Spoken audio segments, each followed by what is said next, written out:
नमस्कार साथियों, साप्ताहिक सलाह में आप सभी का हार्दिक स्वागत।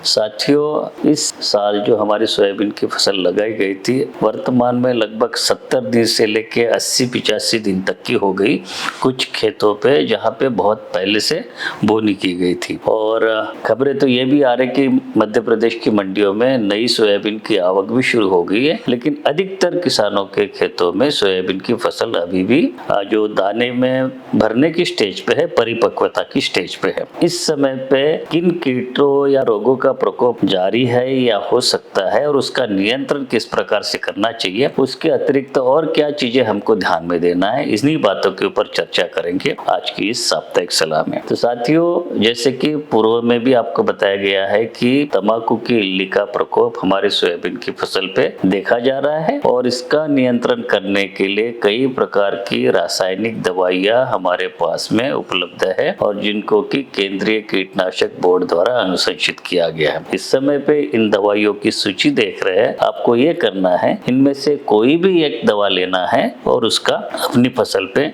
छिड़काव कर देना है। तंबाकू की इल्ली के साथ ही साथ जो फली छेदक इल्ली का भी प्रकोप देखा जाता है और ये फली छेदक इल्ली क्या करती है कि फलियों के अंदर घुसकर दानों को खाना शुरू कर देती है और उसको सड़ा देती है। और इससे बचने के लिए या इससे नुकसान कम करने के लिए 2-3 प्रकार की दवाइयां इस समय पे आप अपने स्क्रीन पे देख रहे हैं, इनमें से एक कोई भी लेके अपनी फसल पे छिड़काव करना है। साथियों, इसी के साथ साथ जो हरी अर्धकुंडलक इल्लियां यानी कि सेमीलूपर इल्ली का भी प्रकोप अभी जारी है और इसका भी नियंत्रण कर सकते हैं हम लोग और इसके लिए इनमें से कोई भी एक दवा लेके अपनी फसल पे आप छिड़काव कर सकते हैं। साथियों, जितनी भी पत्ती खाने वाली इल्लियां है, चाहे वो तंबाकू की इल्ली हो, सेमीलूपर इल्ली हो या फली छेदक इल्ली हो या आपकी हेलियोथिस हो, इनका एक साथ नियंत्रण अधिक करना है और आपके खेत में ये तीनों प्रकार की इल्लियां एक साथ दिख रही है तो इन दवाइयों का आप छिड़काव अपनी फसल पे कर सकते हैं। ये होगी कीट नियंत्रण के बाद या इल्लियों से होने वाले नुकसान से हमें अपनी फसल को किस प्रकार से बचाया जाए। अब बात करेंगे रोगों के प्रकोप की। पीला मोजाइक रोग जो हमारी फसल में बना हुआ है अभी भी दिखाई दे रहा है और हम आपको लगभग 1 महीना पहले से आगाह कर रहे हैं कि ऐसे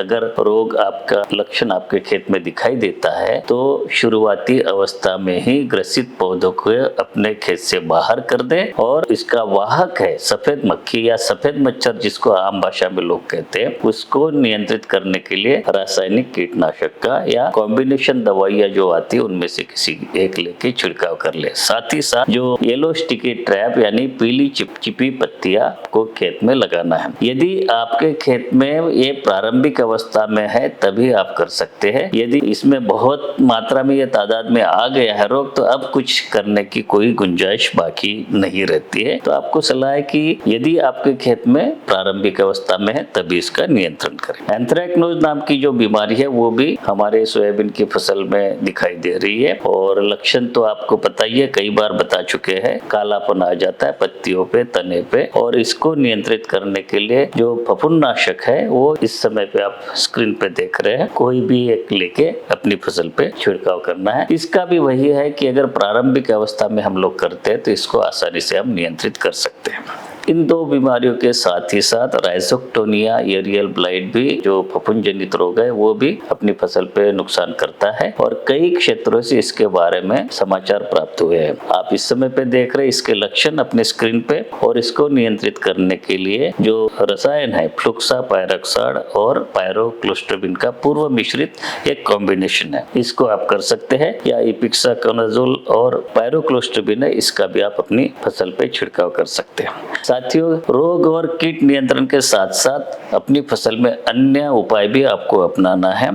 और आपको मैं ये बता दूं कि जब भी आप छिड़काव करते हैं तो पानी की पर्याप्त मात्रा ले। यदि आप पीठ वाले जो स्प्रेयर से आप करते हैं तो 450 से 500 लीटर पानी की मात्रा के साथ में जितने भी हमने डोजेस बताए रासायनिक कीटनाशक या फफूंदनाशक के उतनी मात्रा में ले, लेकिन पानी की मात्रा पर्याप्त रखे 450 से 500 लीटर प्रति हेक्टर नैपसैक स्प्रेयर से। यदि आप ट्रैक्टर चलित पावर स्प्रेयर का उपयोग करते तो 125 से लेके 200 लीटर प्रति हेक्टर तक आप पानी बढ़ा सकते हैं। साथियों, जैसे कि पत्ती खाने वाली इल्लियां या फली छेदक इल्लियां जो फसल पे आक्रमण करती है, उसका नियंत्रण करने के लिए अन्य उपाय है, जैसे कि अपने खेत में जगह जगह पे पक्षियों के बैठने की व्यवस्था करें, ताकि पक्षी वहां पे पास में आके बैठ सके और इल्लियों को खाने की अपनी क्षमता बढ़ा सके। साथ ही साथ जो फेरोमोन ट्रैप्स है, 2 प्रकार के, तंबाकू की इल्ली के लिए और हेलियोथिस के लिए या चने की इल्ली के लिए, वो भी आप लगा सकते हैं और इससे भी हम नियंत्रण कर सकते हैं। साथियों, जहाँ पे जो कीट और रोग का प्रकोप है, वहाँ पे कई लोग जो